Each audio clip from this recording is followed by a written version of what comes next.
Gaming MBS episode 55.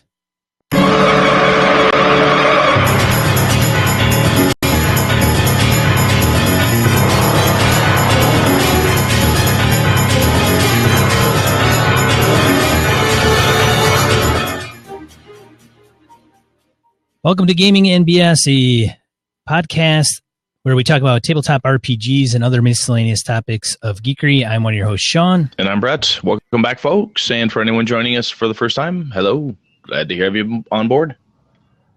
All right. Yeah. Welcome aboard. And so, shall we start? Yeah, we got a couple announcements, nothing too heavy. First one, Encoded Designs. These are brothers from the old Misdirected Mark end of things. They're out in Buffalo, New York. The Encoded Design teams have their character cache is live on Patreon. We have a link in the show notes. Go to patreon.com/Encoded Designs and you'll find these guys. Looks pretty cool. Now that they're live and kicking, I'm thinking I'm going to have to get in there and throw those guys a bone or two. It looks like some good stuff. So check those guys out. Link in the show notes and in our Google Plus community. We've been sharing it like mad. The other piece is Mr. Chris Sneezak from Misdirected Mark. He is aged. He has indeed aged. One more year. The cycle has completed. But we still love him. So that's good. Even though he's a little bit older now, we're assuming that he's even the wiser than he was before. So happy birthday, Mr. Sneezak. A little late, but happy birthday, sir. Yeah. Happy birthday, Chris. The sneeze. Any other announcement there, Mr. Sean? I don't think I have any announcements, Brett. No, nothing else. We're not quite close enough to really be screaming about Gamehole quite yet. So that'll start soon.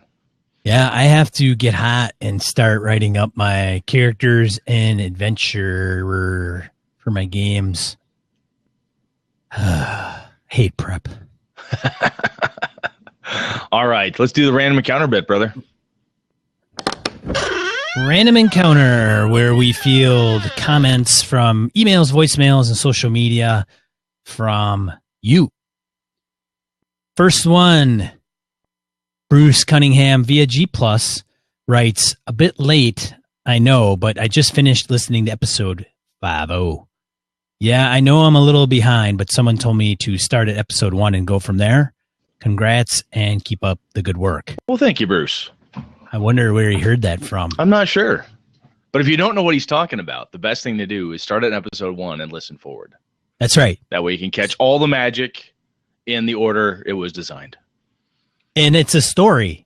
So if you follow along, yes, if you follow along, you won't get lost. It'll make more sense. At least this will give you the opportunity to determine, is there a method to our madness, or is it just madness? So anyway, next one. This is another long one from Eric Farmer. Threw this one out in our Google Plus community. Sean, you want me to take this one? By all means. Excuse me. I have to take a little throat moistener, little beer here. Hang on. That's good stuff. All right. Character death, episode 53. He asked the question, why have non-voluntary death at all? Let's get the obvious counterexamples out of the way. DCC and the Funnel, Paranoia, The Final Girl, and Dread all play with the concept of PC death in ways that fall outside of what we normally talk about. They're having their own discussion with this topic. Moving on. What does PC death do for us, quote, in game, unquote? It's ostensibly there to provide the thrill of danger, but I'm not sure that's what it does. Death can be dramatic, but often it comes randomly at the whim of the dice. Maybe that's, quote, realistic, unquote, but is it fun/interesting? Death is often the consequence of poor play, i.e. making tactical mistakes, acting rashly/foolishly, failing to anticipate the dangers ahead. Death gives us the thrill of danger, drama, and consequences. But is that actually what it does? The answer is sometimes, but not reliably enough to be counted on. The fear of PC death, especially when the players have high investment in their PCs, either time created or emotionally, often leads not to thrills, but to indecision and turtling. Brett B has played enough Call of Cthulhu to have had players say, quote, I'm not going into that basement. There's monsters in there and they'll eat me. Let's just burn the building down, unquote. Yeah, I have indeed seen that, most definitely.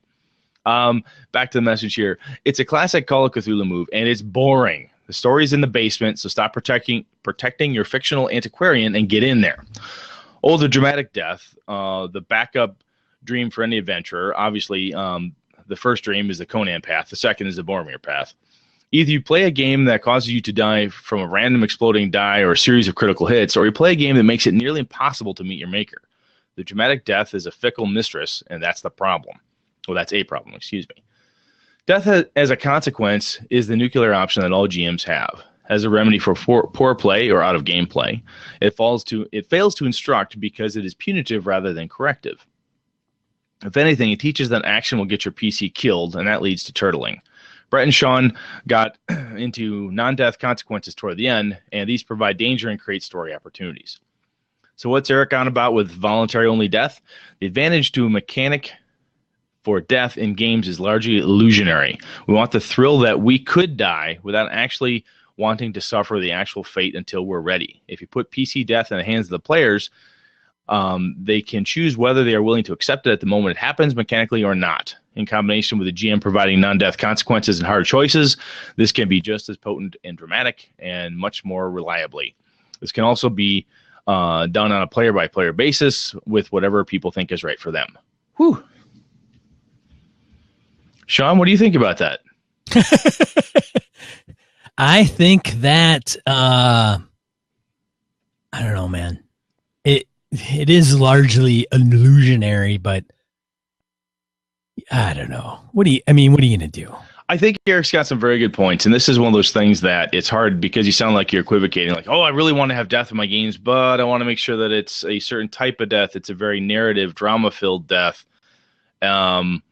Which gets into our, joke, why even roll the dice, blah, blah. So I get it, though. And there's one of the things I had thrown out on the Google Plus thread that he put there. It's one of the cool things I like about Gumshoe, Trail of Cthulhu, is you have drives. Your character has something built into them that makes them go down into the basement where the story is. They can't avoid the danger. They have a drive. They have something about them that makes them go forward, even if it might be dangerous or could possibly lead to death. I do get it, though. There is something really cool about it, and I think that's kind of what Sean and I will probably be talking about a little bit more today, the story angles about things. So it's a good thought that Eric has here, and I'm not 100%. I don't have my brain fully wrapped around it. I've been noodling on it for a couple days here, Eric. So it's good. I mean, this is the type of thing that I love getting back from listeners. Is something that makes me stop and go, I'm not sure. Do I? What's Eric saying? Is that really what I want to do? Should I change how I'm playing or something like that? So it's good. Thank you very much, Eric. I appreciate the time you put into this one. Good stuff. Indeed. And Michael Phillips on G Plus regarding episode 29. Actually, Google Plus. Episode 29, going way back. The perfect RPG. That's what we talk about. He says, I buy new systems in large part because I want to find the bits I can scavenge for my games, or because I want to see how a new approach to an old problem worked.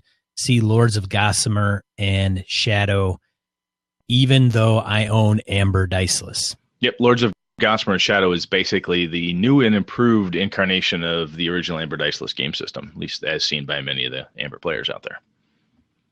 You sound so smart when you explain that. I do. I practiced. I was in front of a mirror studying this before I did.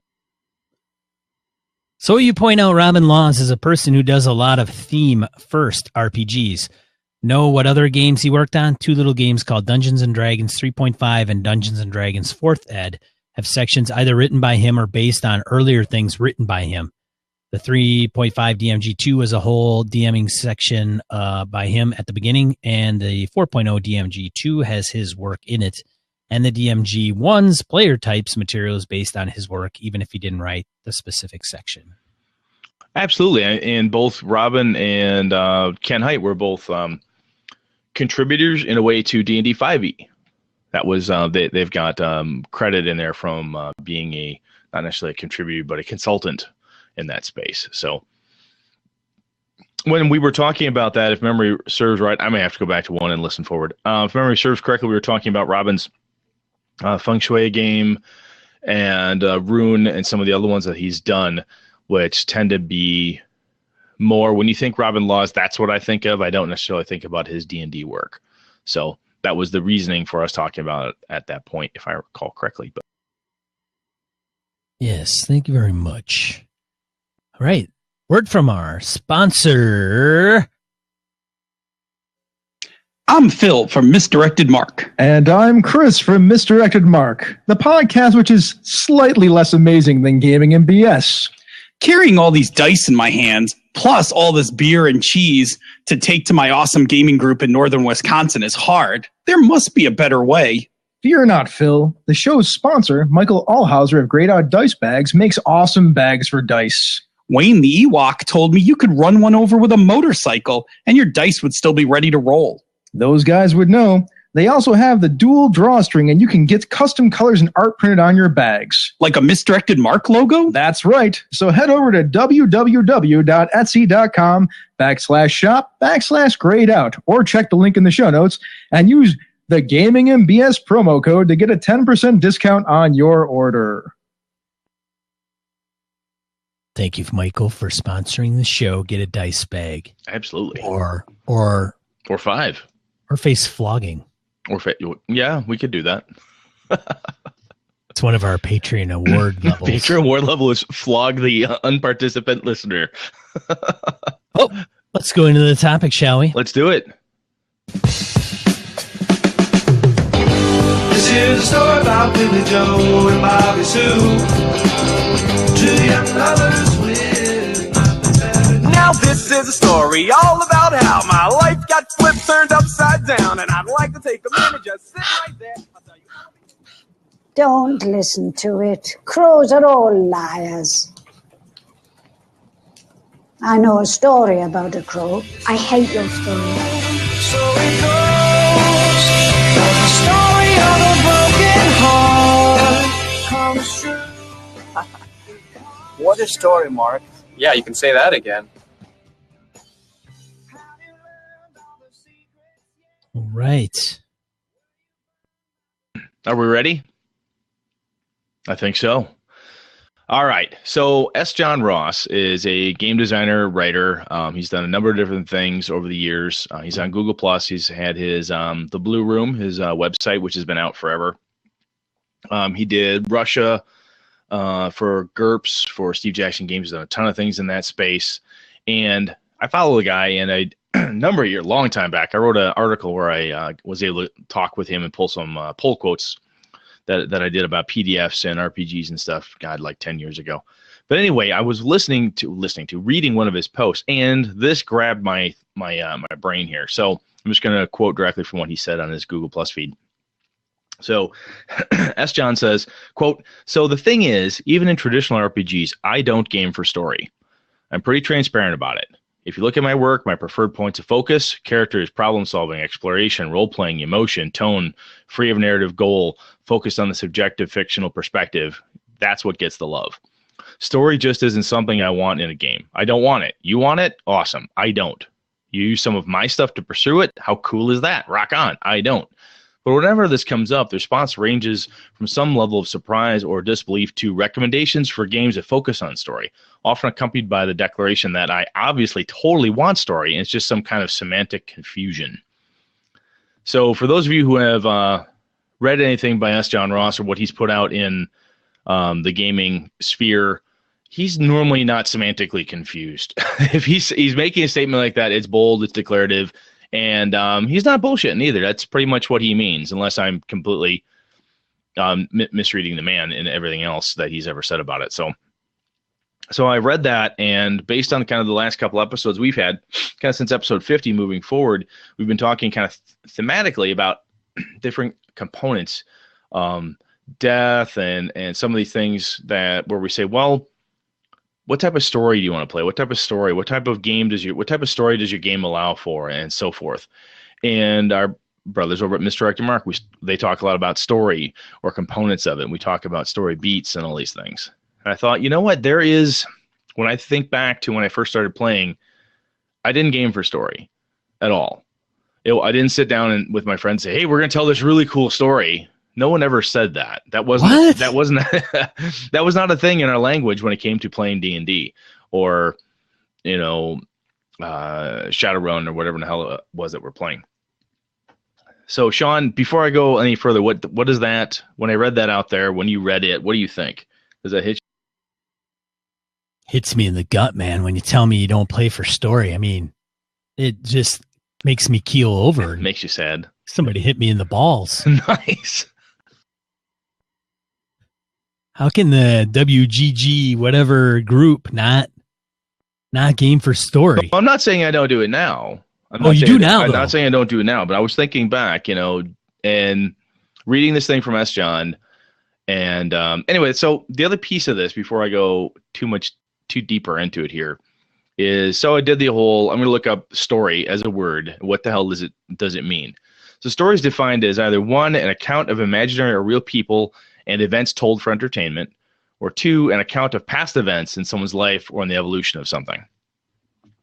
I think other people have said this before, kind of interchangeably when it comes to RPG stories, that story is the result of the game of play, right? The story is the thing that you end up with. It's an artifact generated after the role-playing session is done.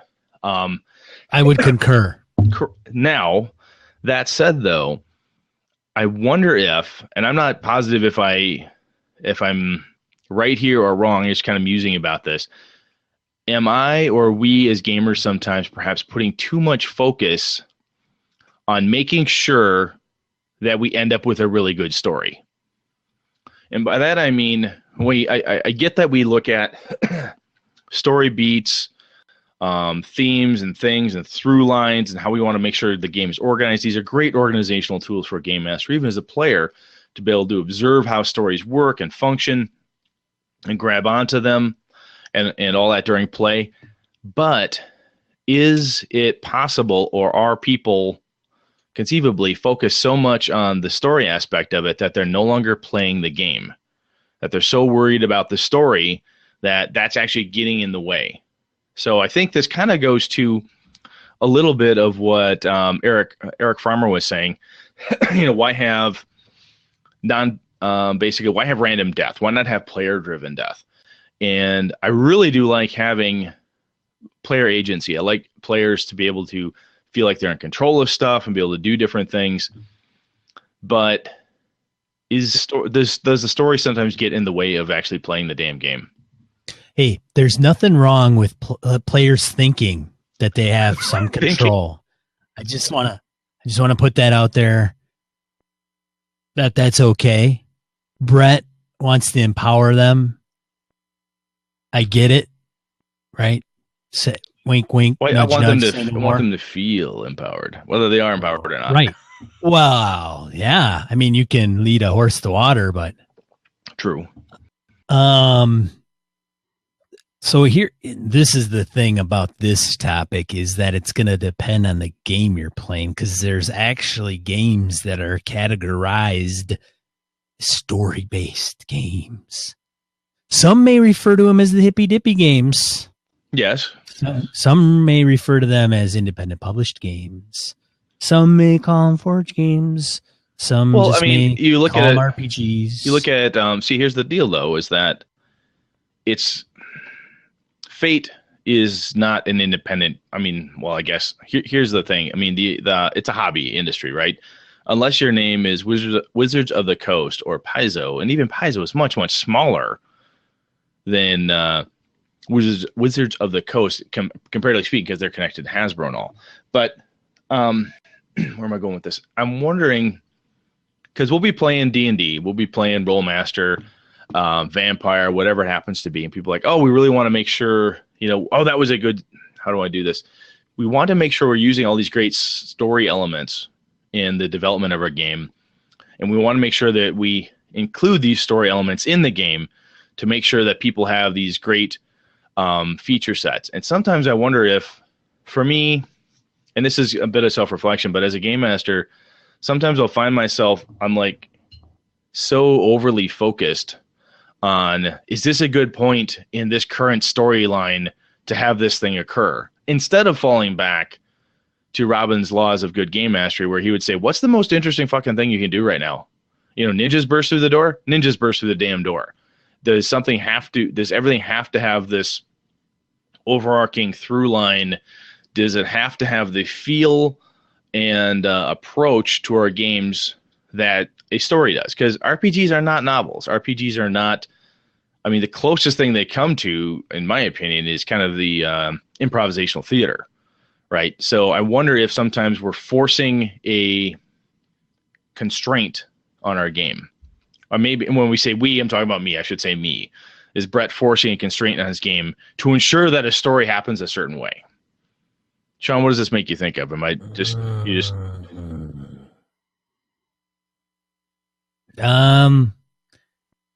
don't know, man. It's a pretty deep topic. I think that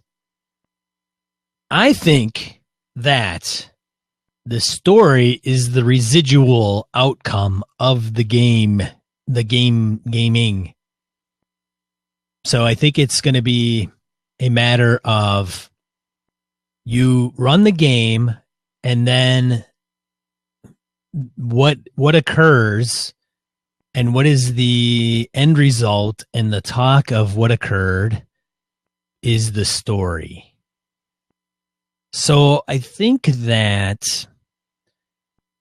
so a lot of people think like you game for the story. You're I'll do it for the story's sake, or, you know, I want to die for the story, or I want to do this because it's story, or it's good for the story. And I think that's fine. I think you just I think it's getting into a bunch of hooey freaking bullshit, Brett. I think that's what it is. Nice. Let's just cut to the goddamn. I mean, let's talk about this crap, right? Because I think when you sit down and you're gonna be like, hey, we're gonna game, and you got your characters, and you might have a GM that says, hey, what do you have for a background? To tie things into maybe some plot points or something for the GM to kind of grab onto and maybe incorporate for the story or whatever, right? But say you get that, and then I think as the game develops, then after first, second, fifth session, and you start getting into the players and the dialogue between the characters and what problems they're out to solve, then I think you look back and it becomes a story. So I think you can maybe so when we do something and I say, hey, that's pretty cool, go ahead, make that happen, or, roll, or yes, you can do that, and it happens, and you see this and it's really great. That is part of the narrative story. That is the end result. But I wouldn't sit down and go, we're gonna all come together and we're gonna make a story. I think it's kind of like putting a cake together with all these ingredients. You put it in the freaking oven and you pull it out and you put frosting on it and you go, this is a freaking cake, man. But before that, it was all a bunch of shit you just put together. So one of the things you said there is kind of the predetermined outcome. Like, look, I'm going to have a cake at the end of this. And so just kind of confession time, if you will. My last session I ran with my group, my Wasa gaming group with Kevin and some of the guys up there, is Kevin got a hold of me afterwards and said, hey, Brett, it was kind of basically, he said, kind of railroady. And it was really good feedback. I'm like, oh, yeah, I didn't like the session. I wasn't quite sure what it felt like. Kevin put some really good thoughts in front of me so I could kind of dissect what I had done and how I could fix it. So I continued to think about this for like the last month and a half between game sessions. And this thing by S. John Ross around not gaming for the story, if I look back, I think what I was doing, and whenever I have been railroading game master wise, is I'm forcing a story to occur. And there's a danger to me as game master when I'm going to tell a certain story and you're just there. We've talked about this before, right? Where the game master's like, look, I have a story to tell. Hope you all get on board the Sean train and we'll just get to the end of it. Oh, yeah. So what I did was the characters are going through and then I forced them down a certain path. It was very much bam, bam, bam, bam, bam. And there was not a lot of agency or whatever variation of that term you want. And part of it was because Brett, wanted to get through this piece of the story to get on to the next piece. Well, sometimes the players want to linger in a chapter, if you will, using that type of story language. They want to linger in that chapter for a long time. They're having a lot of fun in this space. They want to adventure more. They want to poke around more in the dungeon. They don't want to shortcut anything. They're not bored with it or whatever it is. So I think when we talk about if you look at story as the artifact that's generated at the end of the game, if you game with that in mind, I think you're going to have less, in my opinion, I'm going to have less railroading, or at least I'm going to railroad you less if I think about that in the front of my mind as I lay out what's going on for that evening. It's a series of really cool things that are interconnected, hopefully interconnected at the right points. There's probably some inconsistencies along the way because, there's no way to make it perfect. But I think if we take, as game masters, if we try to force a story on top of stuff, I think that's when it gets really railroady feeling. And I think that it's a rookie mistake, if you will, when you really want to make sure that you get a good story. And sometimes for me, it actually can come of, I've read too goddamn many how to make a better story in your game articles. I'm like, I want to try to use all 15 of these really cool advice things that I read from these guys and cram them all in at once. And it just always falls flat on me. So Sean, I think, do you game for story? I don't know if I think with John, what's the S stand for? I wonder. I cannot recall. I met him once, and I was told. I don't remember. Anyway, ask him. I think with him, in what he has stated, I don't think he is. I don't think he's out there. I don't think he's like, oh man, that guy, he's crazy. Like, and I don't think that. I don't know if. I understand where people are maybe surprised because he doesn't game for story, but I think the way he is outlining that, that could be any GM. Like they could say that, and the players may be like, "Wow, that's really kooky." Not gaming for story, but you're doing it for role playing, emotion, tone, free of narrative goal, focused on the game, etc. I think if you kind of do some of those things, the outcome again is the story. It's the tale. Yep. I guess it's when you sit down and say what happened last session, and then you tell the story. So it's like an intentional or non-intentional thing. The regardless is you spit out a story of some kind. I don't know. There's an interesting piece now. My buddy Zabe will tell you that he's a character player. He loves making characters that have these really cool backgrounds and concepts and theories, and he wants to watch that character grow and change through time. Now, he does not take that as a, how do I do this? So he makes the character. It fits the setting. It fits the adventure based on whatever parameters I've given him. And Zabe's off and running. Zabe does not say, well, I won't make this decision for my character because I don't think that's good for the story. I don't think I should die now because from a story perspective, that's not how my character should die. I think he should die in a better way. Or I don't think I would do this. He looks at everything from his character's growth perspective and saying, look, I want to solve problems with my guy. I want to be able to grow the character. Hey, I learned something new and I took a totally different path. I was all built to be, king of the druids, and halfway through this dungeon adventure, I, decided to change, and I'm a barbarian now. And again, if story is an artifact that's generated after the fact, he's fine with that. But I think Zabe's love of character development is more than the actual overall story. He's part of a thing that's happening, right? So there's always a story to be told. That artifact will be there regardless. But that's not his focus. His focus is on making sure that he's playing true to character in whatever environment and whatever challenges are put in front of him. Yeah. All right, man. Well, I think... Yeah, right on, Zabe. Fuck it. Yeah. Yeah, man. Nice. Well, I think that if somebody says I don't RPG or role-playing game and I don't really care about the story, then what's the point in a plot? What's the point in doing those things that Zave likes. Hey, let's bust out some miniatures and play Warhammer 40K or fantasy and call it a day. Shit, even those guys have scenarios. I mean, there's a thing in Warhammer 40K that talks about, quote, you must forge the narrative. Everything you do should forge a narrative of some sort. They try to get into that a little bit. I think people play that game and they don't want to do that, and that's okay. I mean, that's the kind they sit down, roll out the felt, and slap some obstacles down in their miniatures and roll out their tape. And so I guess maybe a different way to look at it is, familiar with 40K, I just explained it to you in like 3 seconds. Nice. So maybe a different way to look at it, and Zabe will correct me when I see him this next weekend if I'm wrong. But you should speak entirely upon Zave's behalf. I shall. From this point forward, I will speak on Zave's behalf. That's what I'll do.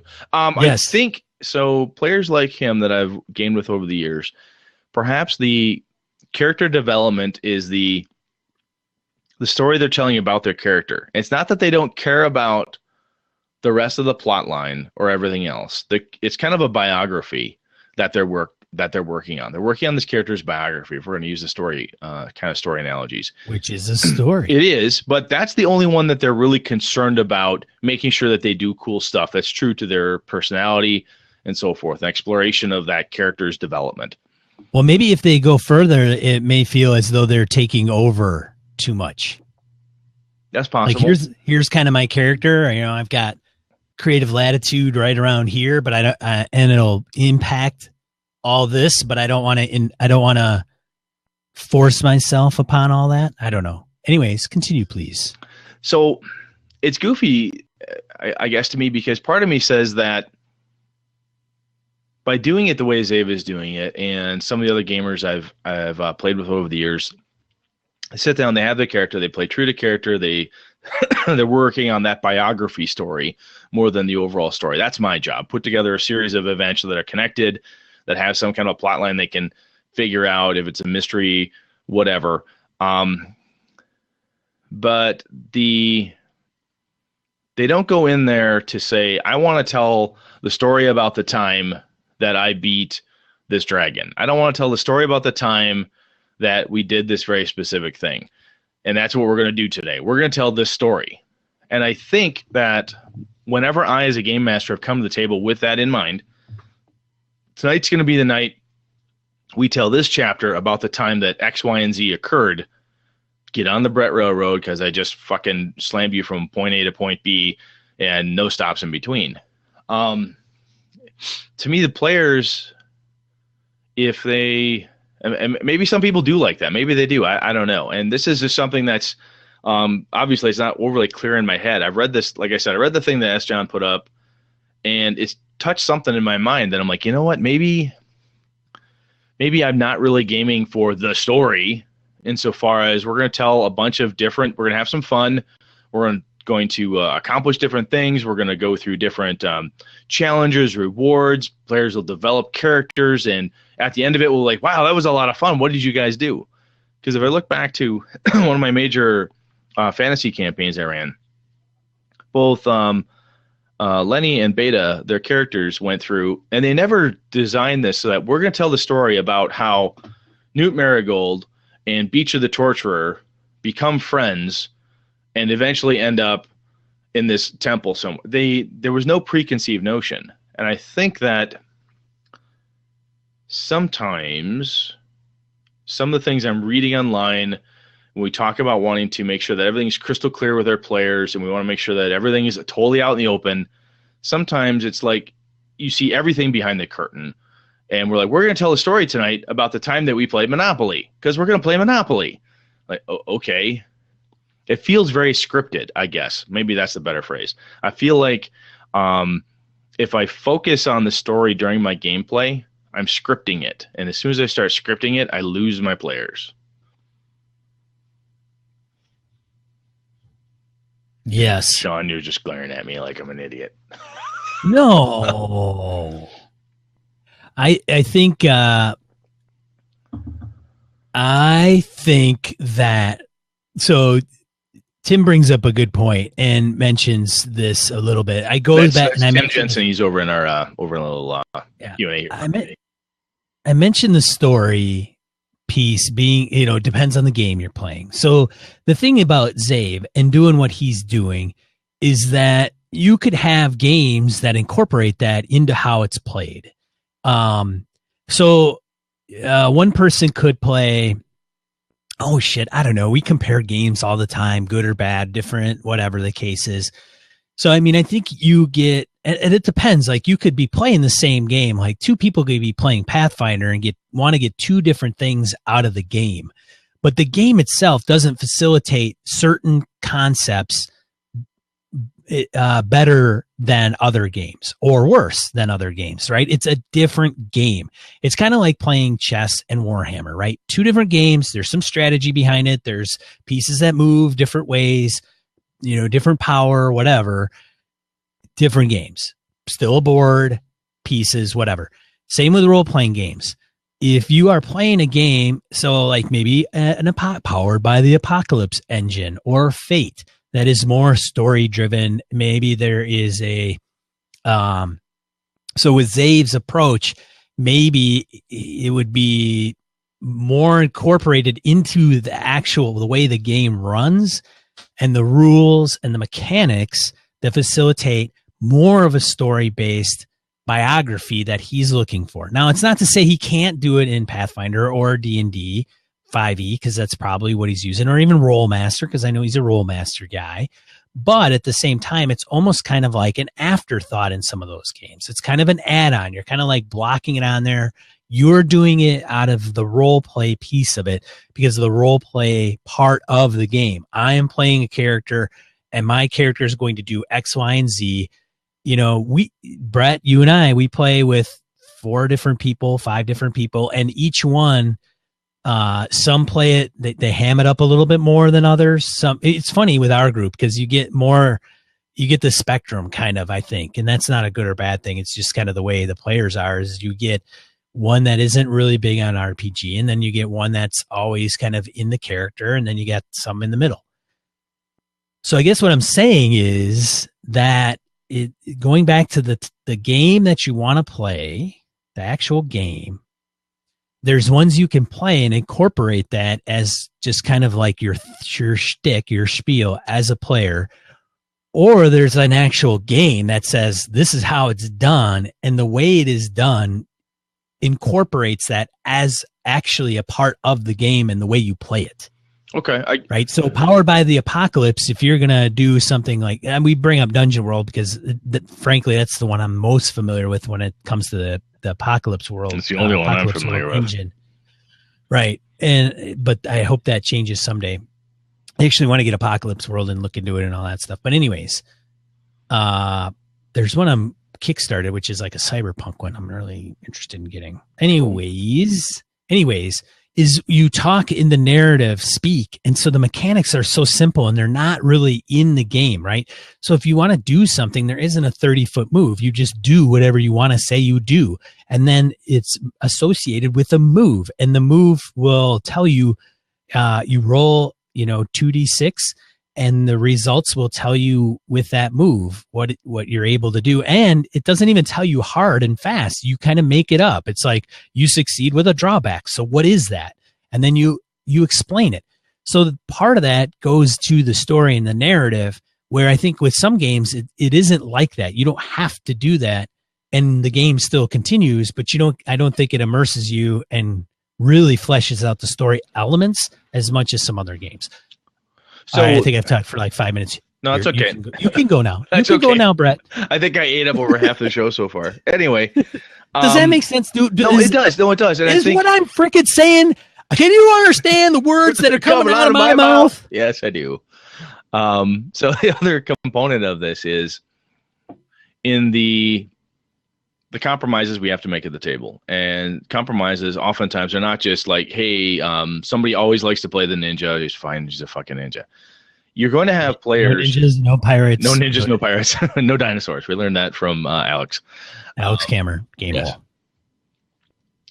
So when I pick a game system to run with my group, I have a number of different players, as I've said, and I'm like, okay, is this game system going to fit all 8, 9, or 10 of them, depending, I'm saying usually about 10 total I could play.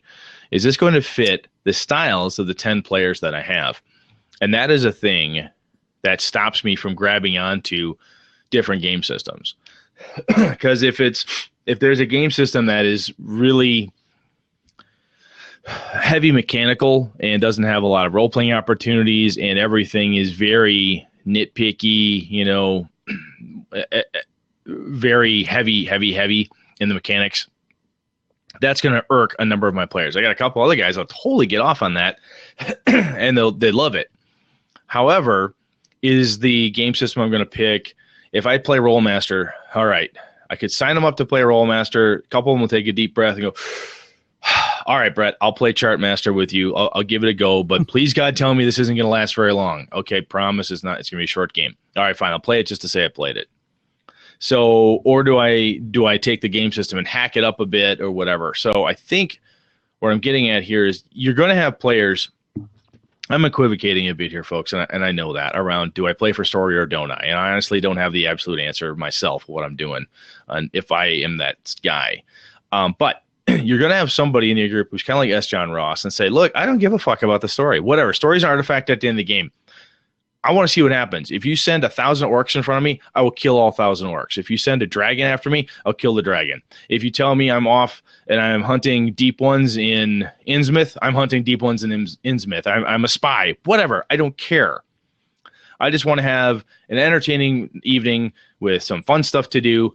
I'm going to sink my teeth into it and go, but whatever. I'm not going to make story-based decisions for you. I'm not going to say, you know what?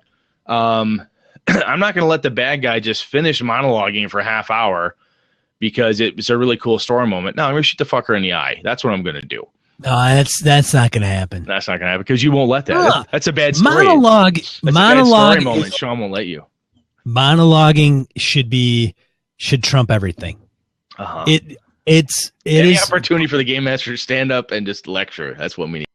You gotta set the tone. You gotta set the kind of stage. I mean, what's a bad guy without a good monologue? I mean, he might as well just be some stooge that walks into, you know, a gunfight and just, you know, doesn't get to say anything, gets shot and dead. Then what is there? Fair Nothing. enough. Come on. Well, you know, come on, players. Come on. You know what I'm saying, though. You're gonna have those people in there. If you want to play a game like Fate, and the guy's like, I shoot the fucker. Okay, that's not how Fate works. I really got to play Fate. I mean, I own the damn game, and I talk about it. You played it at GaryCon. Played it once. It was like Fate Accelerated, and it was. I mean, playing in a con game for like 3-4 hours and Accelerated is. I mean, it's nothing. Like you got to run like a 5 sessions. You know, 20 hours. Got to give it a good run. That should be a topic. How long or how much do you have to play a game before you determine if you like it or don't? Well, or you understand really what it's all about. Fair enough. Hey, but going back to what you're saying, I agree. There's people that are like, dude, I don't give a shit about any of that crap, man. I got buddies of mine that are just like, they like gaming and they love getting together, but their whole spiel is, I like getting together with the friends and we kind of play and we roll dice and we've got this common bond. And part of that's role playing and it's fun. We got a character and that's it. If story comes from it, great. If they have combat, great. If it's, as long as they're enjoying themselves and enjoying the company, we razz each other like we normally do, then that's fine. They could take all the hippy dippy story bullshit and throw it out the window for all they care. And that's their words, not mine. I just repeat. I'm just repeating. Yes, I'm repeating things that everyone has said to me often. Yeah, but I do think like you know with who is it that wrote in we were talking about earlier? Shite. Talking about Eric Farmer? Michael, where he says I buy a new system in large part because I want to find the bits I can scavenge for. Oh my yes, games. yes.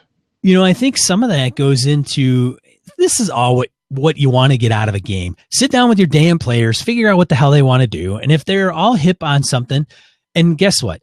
Some aren't really going to, I think a lot of games today are run and played simply because there is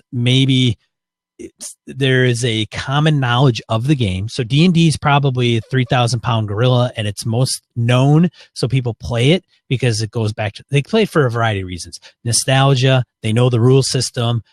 They like how things work in it. Or it's just simply a game where everybody can agree upon, like the tactile guy, Tactician.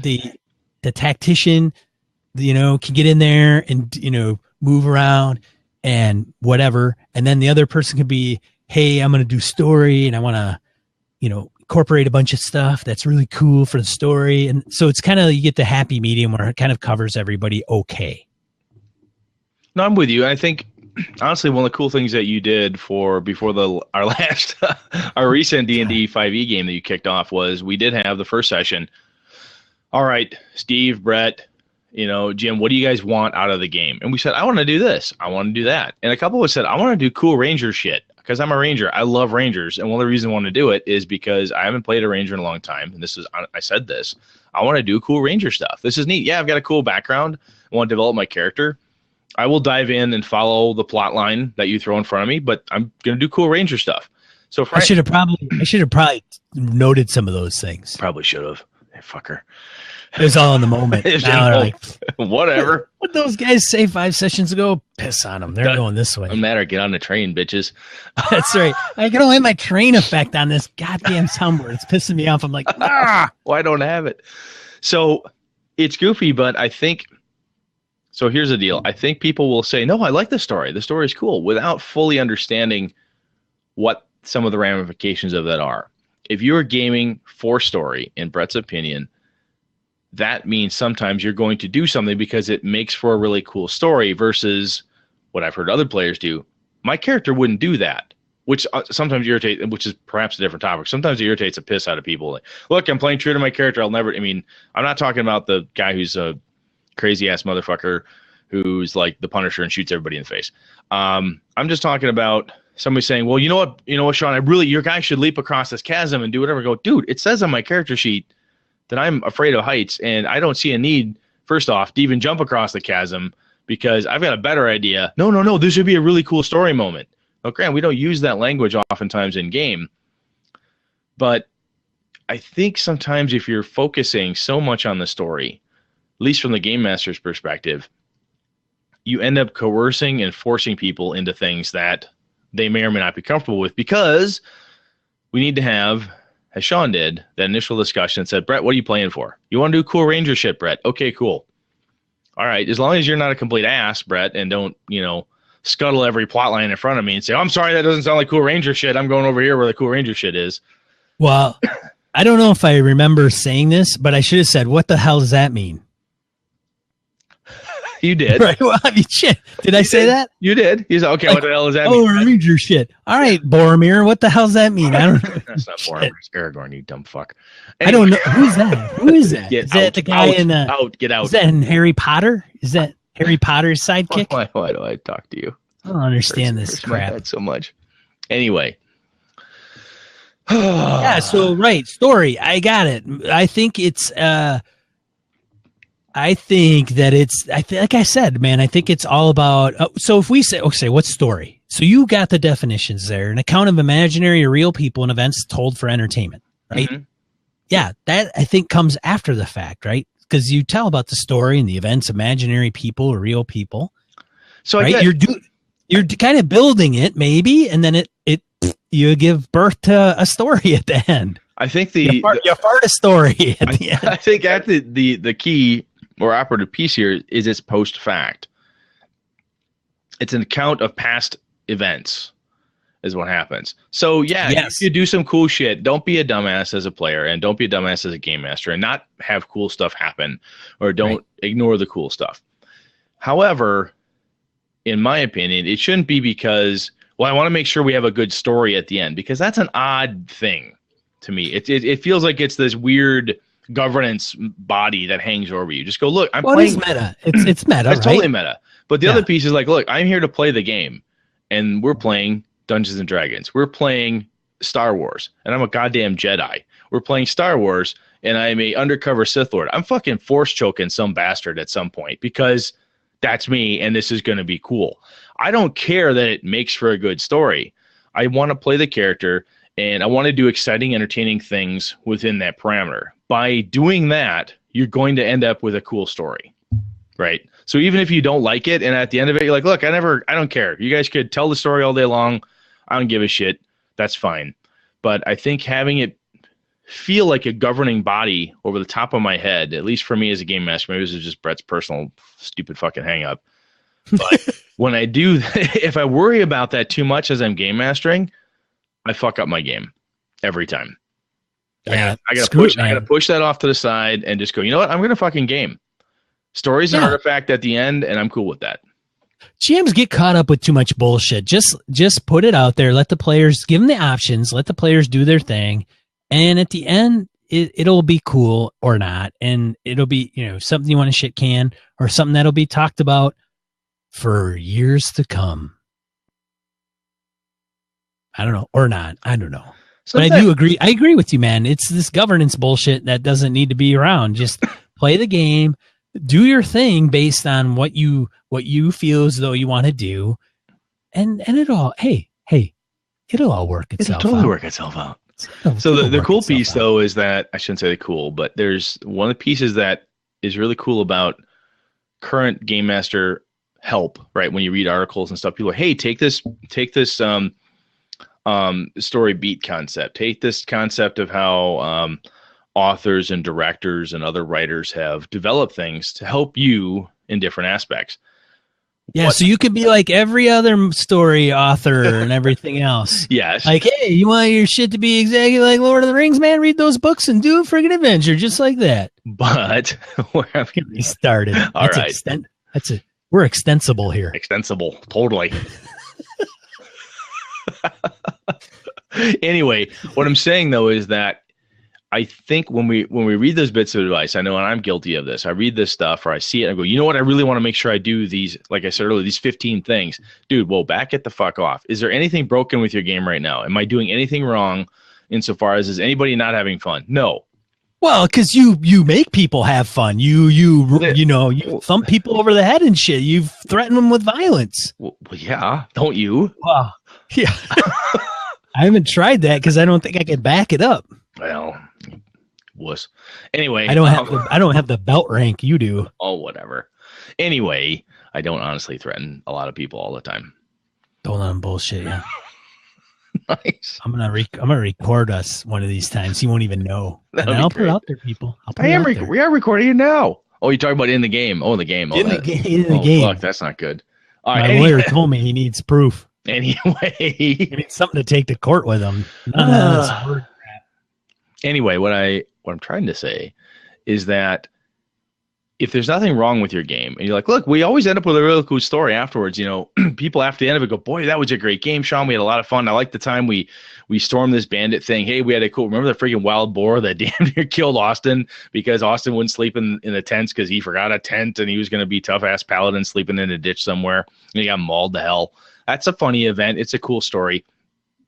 At least for those of us who were there, it's not funny to anybody else, but don't worry about implementing all the different story ideas and concepts that you're going to read about from the different components. Game Masters help. At least, again, to me, don't do that, Brett, because when you do that, you fuck your story. And the other piece is that at the end of the day, the story you're telling is only good for the men and women that you're playing with. Very rarely is the story that you're telling at the post, whatever the artifact you generate at the end of it, is it such that you're going to say, wow, that's really good. Now 1,000 other people are going to read the same thing that we just did and have a lot of fun with it. It's a very personal thing. So as long as you guys are having fun with it and, playing your characters and, solving problems, exploring and doing all that cool shit, you're going to have a cool artifact. There's going to be a cool story at the tail end of it. Hey, as long as you're having fun, right? As long as you're having fun. As long as you're having fun, or I have to force you to have fun. Whichever happens first. Ah, shit. Do you game for story? What does that mean to you? Let us know at Misdirected Mark. No, don't do that. No. If it's bad, I'm Phil and Chris at Misdirected Mark. No, seriously, though, I'm pretty sure that this is one of those topics. Every once in a while, Sean, I'll pick one of these that I don't know where I want to take it. I don't know the ins and outs of it. There's something visceral in me that's saying, am I really gaming for story? Am I focusing too heavily on it? And I know like like Tim Jensen said in the comments on the side, different games do different things differently, right? I mean, obviously, Dungeon World is more narrative than D&D, and Fate is more narrative than World of Darkness, and so on. However, does it fit your group? Does it not fit your group? Does it fit your play style? And so on. So I seriously would like to hear what some of the listeners have to say about it, because I'm pretty sure I'm off or I'm missing some point that's just, I probably touched it on the periphery, but I just haven't been able to grab onto it. Don't be so hard on yourself, man. Don't make me hit you. I'm sorry, wait. What? Oh, damn it. I said it again. I'm kidding. All right, let's get into the roll. Die roll. 2 to 4 miscellaneous points of gaming and geekery we want to bring to your attention. Brett has 2 this week. I have 3. All right. Brett, you want to start? Yes. As always. So She's a Super Geek. It's a live play podcast that showcases women as GMs. Chris and Phil over at Misdirected Mark brought this one to my attention. sasgeek.com. Check them out. It looks pretty cool. I've got a couple on my podcatcher. I've got a few others I need to catch up on first, and then I'll get into this. But, if the Misdirected Mark guys think it's good, that means it's probably a pretty good, probably a pretty damn good podcast. So I'd say give it a listen. So speaking of different things around, we've chatted about the whole be a better role player type of thing. Back in episode 50, and Kevin Lovecraft pointed this out to me. There is an article on 11 ways to be a better role player. I've got a link in the show notes. Kevin posted up in our Google Plus community. It's an older article, I want to say from a couple years ago, and I recall reading it. It's a lot of fun. It's a really cool article, fun to read. Take a look at it. 11 ways to be a better role player. It's a fun little bit. Should be 50. Mandatory 11 ways. Should be 50. Nice. 50 ways to be a better role player. All right. Number 1, Geek and Sundry. 5 great one-night RPGs. Quoting from the article. Sometimes campaign play may be impractical, or sometimes you don't want to make the time commitment necessary for a traditional RPG. Don't worry, there are games that allow you to still enjoy a role-playing experience in a single night. Here are a few of our faves. Link in the show notes. Nice. What else you got? Numero dos. Want to write for Gygax Magazine? We're accepting submission ideas for issue 7. All game systems are welcome. We think of Gygax Magazine as a game accessory, so the best submissions will be playable content, things to help you with your game, alternate rule ideas, settings, and the like. You can email Dijin, or Jin, DJINN, as a Nancy, at gygaxmagazine.com, or ask me anything here as well. I found this on a Facebook group by, I believe, Jason Elliott, who I believe is the editor of Gygax Magazine. Very nice gentleman. I believe he is. I had my buddies and I from Dark Theater advertised in a couple of their issues. Very nice folks. And I've met Jason. It is a closed group, so unless you have Facebook, it's not public, so you have to actually have a Facebook account to access this post, but link in the show notes. By all means, check her out. Number 3, D&D 5e Tools by Lugrin includes treasure generator, NPC name generator, player character personality generator, trinket generator, and much more. It's not a big flashy, it's not going to be really awesome, cool, flashy app, but very practical and useful for people that would like to take a look at that, by all means. Utilitarian is good when it comes to this type of thing. That's nice. Yes. And I'll post these for some of the folks to take a look at.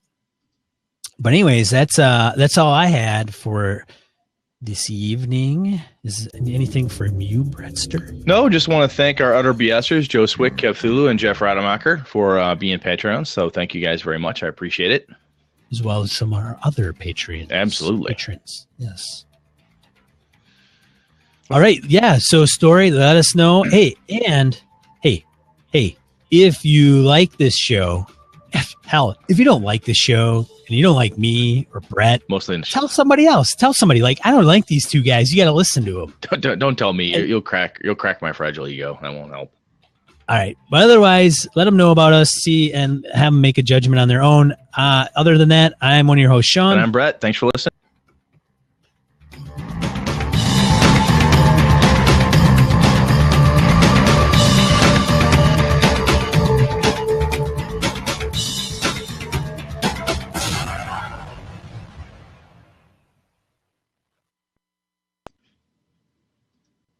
And we're clear, dude. Sweet. So you can stop the